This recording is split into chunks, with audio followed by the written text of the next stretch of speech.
hunk of rusty iron over there. It's not that rusty. What are you talking about?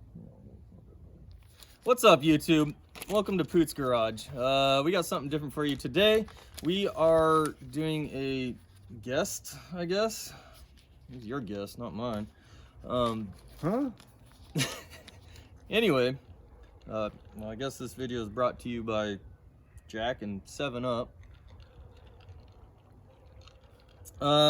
So this is Hovig. Hovig is my buddy. Hovig is the one that we got the Jeep truck in my shop that I always complain about. So Complain? sorry.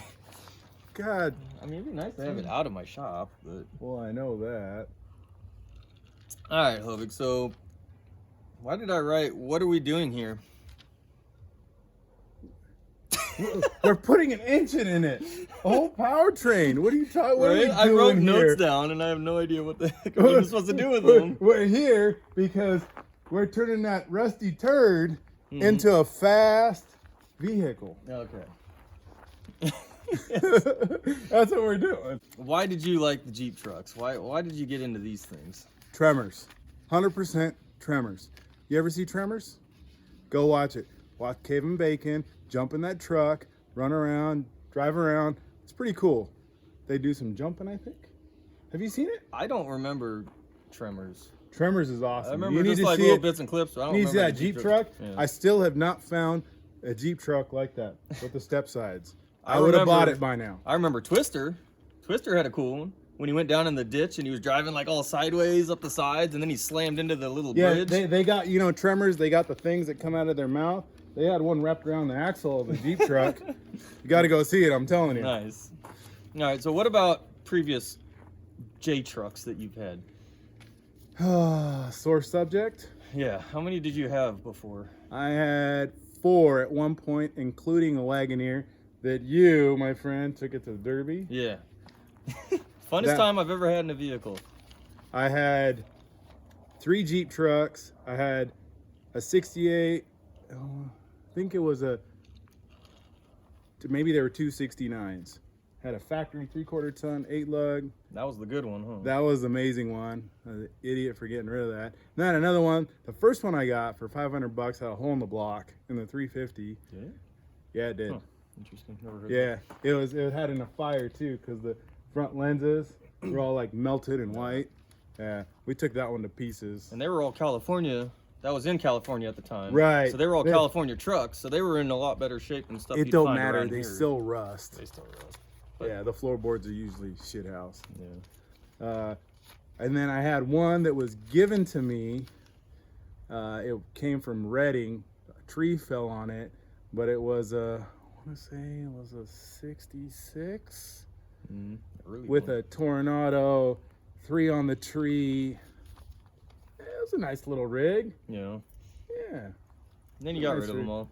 Yeah, for nothing. Because your dad wanted them off the property or something like I that? had to clear them out and I had nowhere to put them, so I got rid of them. Still a sore subject. Yeah, the way it goes with everybody. The one that got away. All right, so anyways, yeah, I think now we'll show you the truck. We'll go over everything a little more in depth and show you what we got going on. I know I've talked about this thing before on my channel, so. How many times? I don't know, I mentioned it, 10, 20 times or something. No big deal. Huh. Famous already. Sweet. Once or twice, I don't know. Oh, once or twice now? I see how it is. All right, so we'll take Hovig over to the truck now and we'll just go over everything.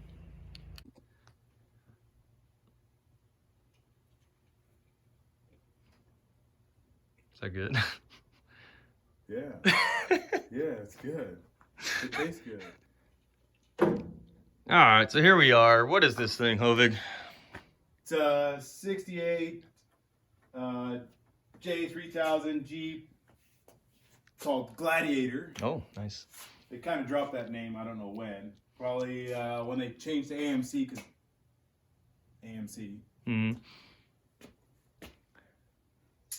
This originally was a 327 vehicle engine. AMC 327. Right, Vigilante. It was like probably one of the first V8s they made. Yeah. Despite it saying it's a Buick 350 right here. Yep. So it's kind of a funky, badging versus what it really was. Mm-hmm. Where did you get it from? I got it from some guy out in Bremerton. He put a AMC 304 in it, and did we kind of regret selling at this point? Yes and no. We did for a minute. We did for a little bit. Because we were like, we could have had that thing running by now. Yeah, it would have been better if I had it running and driving the whole time, and then when I was ready to put an engine in it, ta-da, it would have been nice, but it is what it is at this point. Yep, here we I go. don't really regret it. I got the thing, had a good fresh bed on it. Bought a bed from someone else down in Oregon. Yep. Put that on there. That's why it's red. And Previous not green. owner painted it the current color. Khaki, which you can get that spray paint at Home Depot. It's like Krylon or something, wasn't it? Yep, it was something like that. Whatever khaki color is at Home Depot. I can refinish all this nice green stuff into that great khaki color. Excellent. But he did not much to it besides putting an engine in it, and he decided to get rid of it because it had no forward gears. That's right. Yep. We could back it off the trailer, but that was it. Yep, couldn't get anywhere else. And originally it had that 304 and it had a Turbo 400. Turbo 400. That was a factory setup basically. Yep, they used the Turbo 400 for quite some time in these things. Even with the AMC engine, they had the Buick 350 from 69 all the way to about, I want to say 72. Yeah, it was only for a few years. Could be wrong, but probably the best engine they ever put in these. Yeah. I'd probably be told otherwise from the Jeep, other I don't know. full-size Jeep guys. That 327 I used. AMC stuff. Oh, 401. And I tell you, I can spank anyone with the 350 that's built up. Right. Whatever, we won't get into that topic. Yep. But all right, so go over like, I don't know, the front of this thing looks different than a standard truck. What makes it unique? It's obviously hard to tell because we're missing half the stuff. Yeah. What's a lot of people say, what's so special about it? How many of you guys have seen a Jeep Gladiator in person? Not that many. I'm pretty sure. They're pretty rare. They're almost like unicorns at this point. Everybody's seen more Wagoneers than they have Jeep trucks, especially with the Rhino Grille, which isn't on it at this point. Yep, and the Rhino Grille is the one that has just the small grill in the middle. All the way across. It's got the, what they call pie dishes on the side. Yeah, these are the pie pans they call it right here that are here. Yep. It's almost like they decided they were going to put low beam, high beam or something, and then they thought it might look like a bug, so they said, forget it, let's put these in there, these blanks. And then originally these had a 3-piece bumper also, which is pretty unique for trucks. We took it off, 3-piece bumper is pretty unique for these too. If you had a winch bumper, the thing would stick out like this, like those African guys with things in their lips. You know? Kind of looks like that to me. Yep. Another unique feature is the brow. Is that what you're calling it? Yeah, this brow right here is unique to these trucks. Pretty much, they had that brow till they got rid of this truck because this body itself is the same from, I think the first year was 64. All the way up till they got rid of the honcho back in 80. Actually, I just thought about it. The brow is not completely unique because if we spin over here. Oh, that was the styling, right? Chevy's got the brow too. Okay, Chevy got rid of the brow. Yeah. They didn't. They kept it for another 20 years at least. Right. 20, 25 years. But for modern styling reasons, the brow was pretty dated at that point. All right, we pulled the grill out real quick out of the bed just to show you what we were talking about here. Full effect right here. Nice. This is a really highly sought after look in the Jeep community for these full-size Jeeps. A lot of the pickups, they like to get the pie pans and the grill and turn it into this. And believe it or not, this front piece that holds all the grill is the same all the way up through all the years of Jeeps. The only difference is when you get up to the Wagoneers, in like the late 80s, 90s ones, before they got rid of them, they had special cutouts, the square cutouts for the plastic adjusters. But other than that, you could go all the way up to the early 80s, all the way through the 70s, and you can pull that one piece. They came with a one-piece grill after this that went all the way across. Several different designs. They had Razor Grill was the more iconic one that came on the wagon. Came with the Razor Grill. They started the Razor Grill in the 60s, late 60s on the Wagoneers, and that's what they eventually transitioned to. That went all the way across, and you can usually take the Razor Grill off in the hood. We don't have it on here, but it has like a little insert that bolts in. You can pull the insert off, put that rhino right in. Here's the interior shot, just to give you a good overview of everything. I wasn't kidding about the rust. Yeah. So you can see the gauge cluster is a pretty cool little styling piece. Very small gauges though, but it works. Pretty well, simplistic. I mean, it doesn't work, but it's functional. And they got this cool little, I don't know what you call this thing, glove box panel or something. That grill right there, because these came with the AM radio, that was the one speaker that was behind the dash. That's why it's got that mesh grill there. They put a speaker there for the AM radio. Correct. That's what's there. And this current one, the floorboards are so rusted out that all they did is screw this, I mean, it's like roofing flashing. Pretty much. Down over it all. So the floors on this truck are pretty rough. But the rockers are solid, so the cab is holding together pretty good. There's not really a whole lot to show. Pretty basic, here right now. old like truck. And the drivetrain that is underneath this thing, the axles and the transfer case, what are those? For up until 72, the standard drivetrain on these was, transmission was automatic. It was a turbo 400, no matter what. And then there's various, depending on if it was a 6-cylinder Toronado or a V8, depending on if it was 3/4 ton, half ton. They had different various manual transmission they put on, either 3 in the tree or somewhere on the floor, depending on, again. And this has what in it now? This is a turbo 400 in there. And the transfer case early on was a Dana 18, and then they eventually, when the Dana 20 came out, they all transitioned to the Dana 20, and all of them had the Dana 20 moving forward. Nice. And the front until they went to later on years, and they went to all these different stuff, but quadra-track and all sorts of weird stuff. Other stuff, right? And the front axles on these things. This one is a Dana 44, and it has a closed knuckle, which has these balls with the wipers on them and whatnot. That's not a very desirable axle because it creates like weak tubes and whatnot. And drum brakes. And drum brakes all the way around. Disc brakes didn't come out to about 72. Works. It does have very unique locking hubs on these. What is it? You pull these out, they probably don't. Yeah, you pull the lever out, you turn it around, you lock it, you pull the lever out, you turn it around, you lock it.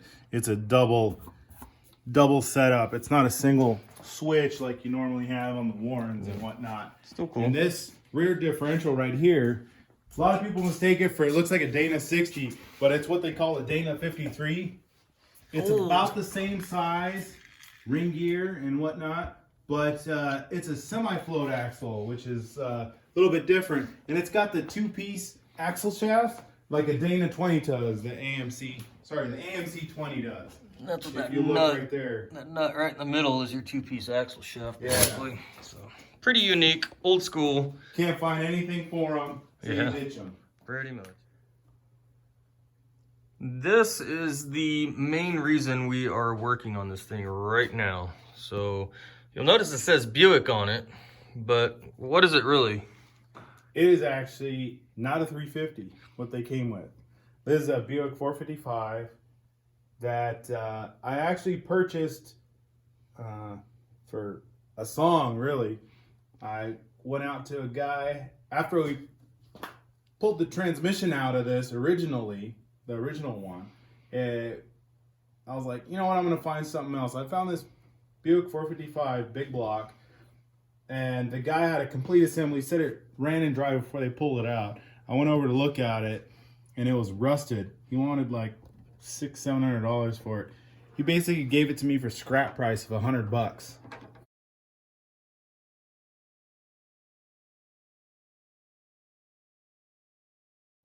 And we essentially took this thing apart. One of the cylinders got water in it through the carburetor. We, using WD-40, we basically freed it up, hammered it out, took it to the machine shop. It was a virgin engine, never been machined or anything. Came out of a estate wagon, 72 estate wagon. And took it to the machine shop, cleaned it up. By the way, Buick 455s, if don't really know, they weigh as much as a Buick 350, a cast iron Buick 350, cast iron Chevy 350. So a big block that's weighing the smallest weighs as much as a small block. Correct. Nice. Because the cylinder walls and everything is so thin, the way they cast it, it's made for lightweight. And that's why these engines, you can't go more than 40 thousandths over on the cylinders. It's pretty much garbage. Got it to the machine shop, everything was virgin. I had them go through and balance and blueprint all the parts inside. So all the rods, everything's, you know, this thing should be a pretty good machine. I called up, as you can tell, TA Performance sells everything Buick engine related. They are specializing in Buick engines, 350s, 455s, nail heads, you name it, they got it. So I called them up, I told them what I wanted. I want low end power, putting it in a truck. I want as much horsepower and as much torque as I can, as low end as I can. I want to be able to hook this thing up to a tree stump and rip it out of the ground is what I told them. So they told me the combination I need to use to do that. What was that? It pretty much, for pistons, it's got 10-to-1 compression pistons.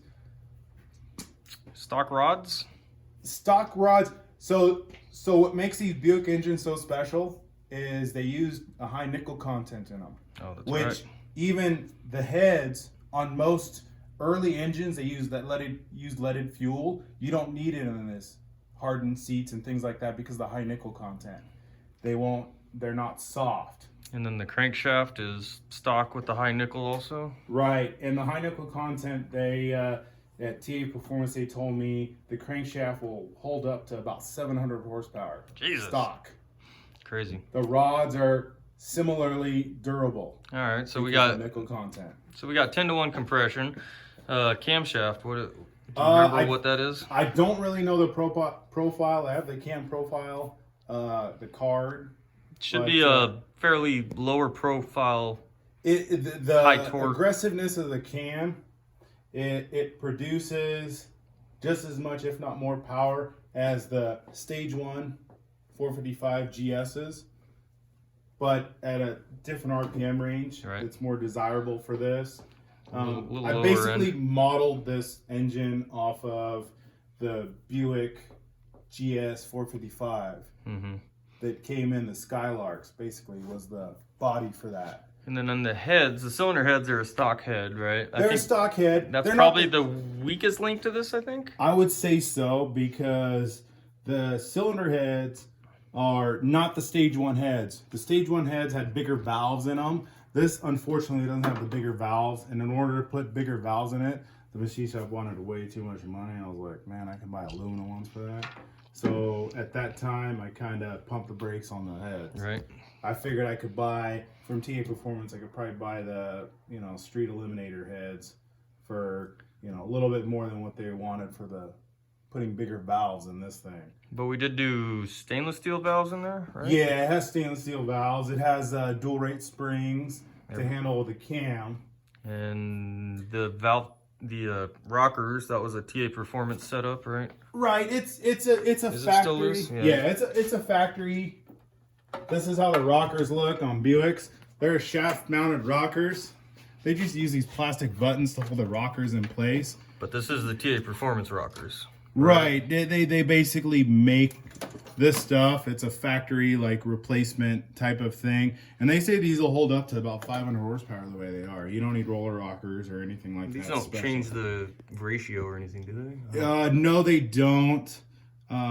This one is what the stock setup basically uses, but it's fresh and it's new, right? So it'll be good to go.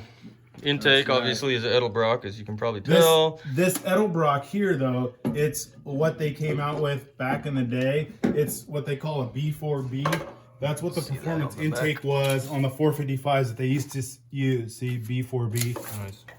So it is unique to the Buick performance thing from back in the day. It's not super tall, so it still probably has the low end and all that good stuff. You can see the basic normal stuff, like a, what is that, Mallory distributor? Or is that I have a Mallory distributor on this. A lot. I don't think Mallory makes this stuff anymore. It's all MSD now. And then the fuel pump. It's a nice chrome one down there. Yeah, that one, again, TA Performance. It supports up to 550 horse, the fuel pump there. Balancer is a...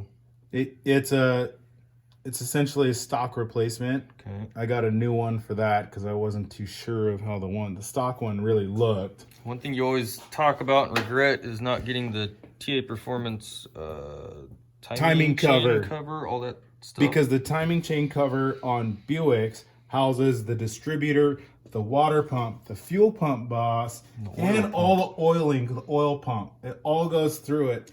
It is like an all-in-one unit. And the weak point on these Buick engines at the time was oiling issues because of the way it was set up.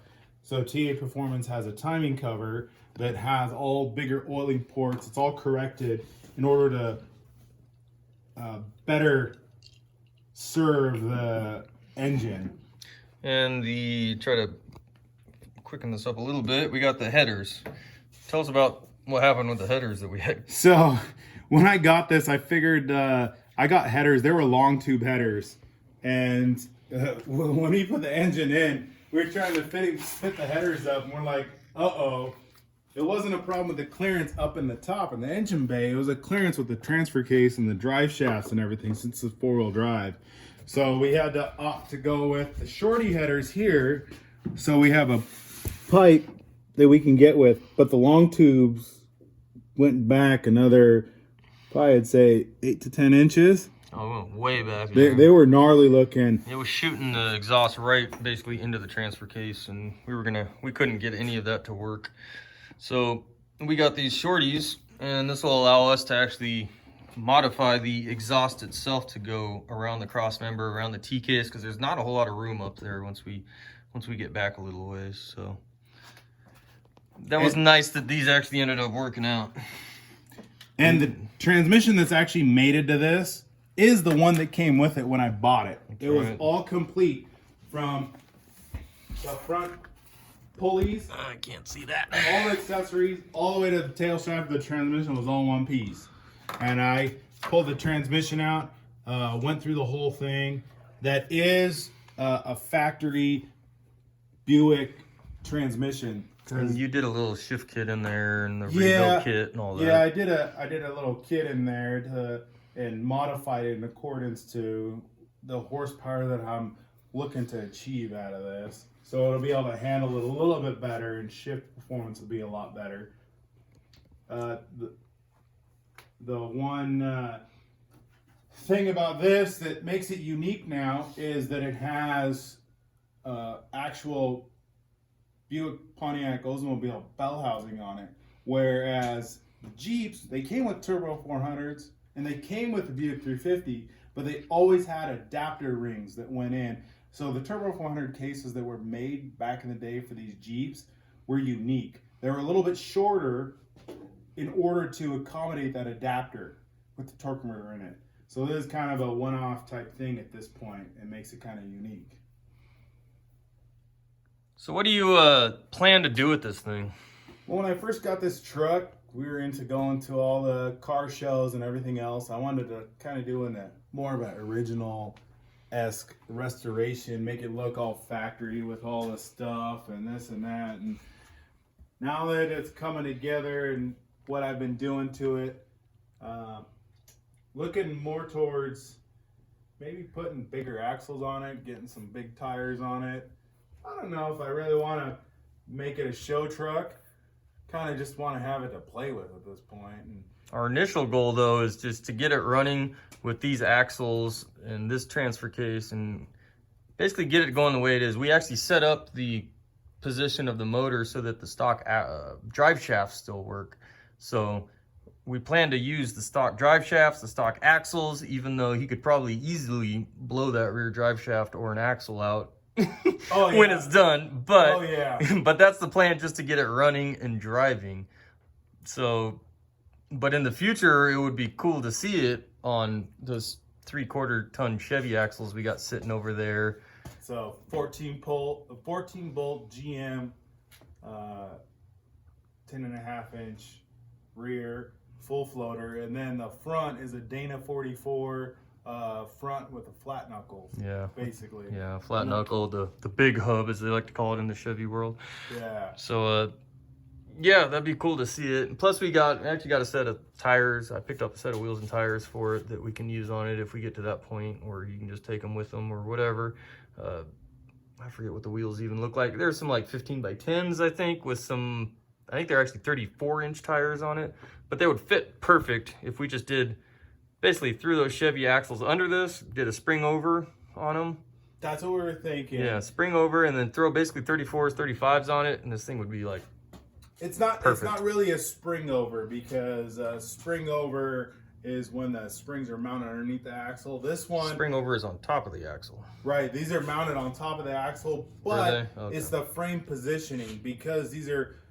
Oh, that's where we had to find the lift. That's right. These trucks, they came with the springs, the spring mounts mounted on the side of the frame here. Yeah, not if you look, not ideal. Yeah, so the whole point of it was to move the spring shackles here and the hangers and move them underneath on the frame, more like a Chevy style, if you will. And I think we measured it out to where the Chevy axle spring perches on the axles themselves measured out perfect to the frame width on this truck. Front and rear both, yeah, I believe. So basically we just had to put new frame mounts on, and we don't have to mess with the axles at all. Yeah, we just need to move all the mounts underneath the frame, and the Chevy axles will bolt right up. Plus we would find probably just some probably stock Chevy springs would probably give us enough lift just to get it where we want it.